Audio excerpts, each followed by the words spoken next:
Hello, ഇന്നത്തെ video എന്ന് വെച്ച് കഴിഞ്ഞാൽ ഞാനൊരു ലഡു ഉണ്ടാക്കാമെന്ന് വിചാരിച്ചു കേട്ടോ. സിമ്പിളായിട്ട് നമുക്ക് ഉണ്ടാക്കാൻ പറ്റുന്നൊരു സാധനമാണ് ഈ ലഡു. വെറും സിമ്പിൾ. കാരണം നമുക്ക് മധുരം കഴിക്കണം എന്നൊക്കെ തോന്നുമ്പോൾ നമുക്ക് പെട്ടെന്ന് ഉണ്ടാക്കാൻ പറ്റുന്ന ഒരു സാധനമാണ് കേട്ടോ. കുറച്ച് സാധനങ്ങൾ മാത്രം മതി ഈ ലഡു ഉണ്ടാക്കുന്നതിന്.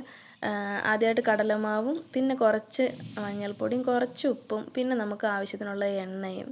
ഇത്ര മാത്രം മതി നമുക്ക് ലഡു ഉണ്ടാക്കാനായിട്ട്. കടയിൽ നിന്ന് കിട്ടുന്ന പോലെ തന്നെ ലഡു നമുക്ക് വീട്ടിൽ തന്നെ ഉണ്ടാക്കാം ഫ്രഷായിട്ട്. അപ്പോൾ ഞാനാണെങ്കിൽ ചെറിയൊരു പാത്രത്തിലാണ് കേട്ടോ ഈ കടലമാവ് മിക്സ് ചെയ്യാനായിട്ട് എടുത്തത്. അപ്പോൾ കൂടുതൽ സാധനം താഴെ പോയി. അപ്പോൾ ഞാൻ ചട്ടി വെച്ചിട്ട് എണ്ണ ഒഴിച്ചു, കാരണം അത് ചൂടാവട്ടെ എന്ന് വിചാരിച്ച്. എന്നിട്ട് ഞാനൊരു ചായ ഇടുന്ന പാത്രത്തിലോട്ട് തന്നെ മാറ്റി കേട്ടോ ഈ മാവ്.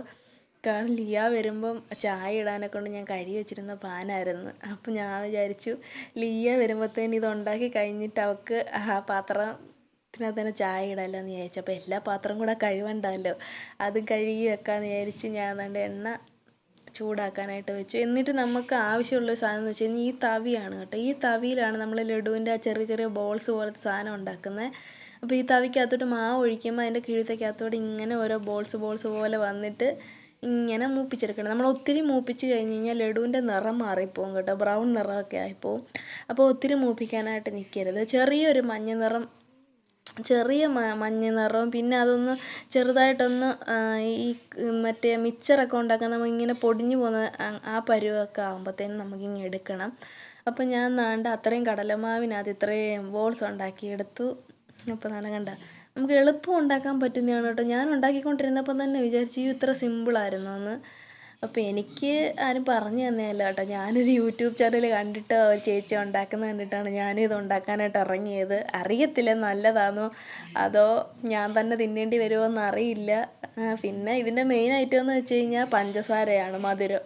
അപ്പോൾ ഞാനാണെങ്കിൽ എൻ്റെ ഒരു കയ്യിലാണ് കേട്ടോ ഈ വീഡിയോ പിടിക്കുന്ന ഫോണിരിക്കുന്നത്. അപ്പോൾ എനിക്ക് ഇളക്കാൻ പറ്റാത്തതുകൊണ്ട് ഞാൻ വീഡിയോ ഓഫ് ചെയ്തിട്ട് ഞാൻ ആ പഞ്ചസാര പാനി ഇളക്കി നന്നായിട്ട് ഇതാക്കിയിട്ട് അതിനകത്ത് 2-3 അങ്ങനെ ഞാൻ ഇളക്കി ഇലക്കൊക്കെ ഇട്ടു. കാരണം വേറൊന്നും ഞാൻ ഇതിനകത്ത് ആഡ് ചെയ്യുന്നില്ല. അപ്പോൾ ഏലക്കയുടെ ഒരു ടേസ്റ്റ് നല്ല. അപ്പോൾ ഇത് നമ്മൾ ചൂടാറുന്നതിന് നമ്മൾ ഉരുട്ടിയെടുക്കണം കേട്ടോ. ഇല്ലെങ്കിൽ പിന്നെ ഇത് ഈ പഞ്ചസാര പാനി എന്ന് വെച്ച് കഴിഞ്ഞാൽ കുറച്ച് നേരം ഇരുന്ന് കഴിഞ്ഞാൽ പിന്നെ പെട്ടെന്ന് അങ്ങ് തിക്കാവും ഈ സാധനം. അതുകൊണ്ട് ഞാനാണെങ്കിൽ ആ ചൂട് മാറാനായിട്ട് ഗ്യാസിൽ നിന്ന് എടുത്ത് താഴോട്ട് വെച്ചിട്ട് ഞാൻ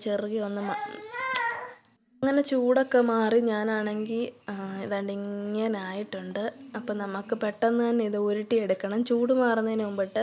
അപ്പം ഞാനാണെങ്കിൽ എനിക്ക് ഒരു കയ്യിൽ ഫോൺ ഇരിക്കുന്നതുകൊണ്ട് ഭയങ്കര ബുദ്ധിമുട്ടായിട്ട് തോന്നുന്നുണ്ടായിരുന്നു. ഞാൻ പിന്നെ എങ്കിലും നിങ്ങളെ കാണിക്കണമല്ലോ എന്ന് വിചാരിച്ചിട്ട് ഞാൻ സ്പൂണൊക്കെ മാറ്റിയിട്ട് എൻ്റെ കൈ കൊണ്ട് ഞാനിങ്ങനെ ഉരുട്ടിയെടുക്കണം. ചൂടായിരുന്നു കേട്ടോ, ഭയങ്കര ചൂടായിരുന്നു. എൻ്റെ കൈയൊക്കെ കുറേ അങ്ങ് ചുമന്നു. കാരണം ഇല്ലെങ്കിൽ ഇത് പെട്ടെന്ന് ഇതാവുമല്ലോ എന്ന് വിചാരിച്ച് ഞാൻ ആ ചൂടോടെ തന്നെ ഉണ്ടാക്കി ഉരുട്ടി പാത്രത്തിൽ തന്നെ വെച്ചു. അപ്പം ഞാൻ കഴിച്ചു നോക്കി കേട്ടോ ഗൈസ്, സൂപ്പറായിരുന്നു. നമ്മൾ കടയിൽ നിന്ന് വാങ്ങിക്കുന്ന ലഡുവില്ല അതേപോലെ ഉണ്ടായിരുന്നു. നല്ല ടേസ്റ്റുമായിരുന്നു കേട്ടോ തിന്നാൻ. അപ്പോൾ ഇത് ഡെക്കറേഷൻ ചെയ്യാനുള്ള അണ്ടിപ്പരിപ്പ് മുന്തിരിങ്ങയൊന്നും ഇതുവരെ വന്നിട്ടില്ല. അപ്പം ഞാൻ വിചാരിച്ച് നിങ്ങളെ കാണിക്കണമല്ലോ എന്ന് വിചാരിച്ചിട്ട് ഇങ്ങനെ ഉരുട്ടി ഞാനിങ്ങനെ വെച്ചു.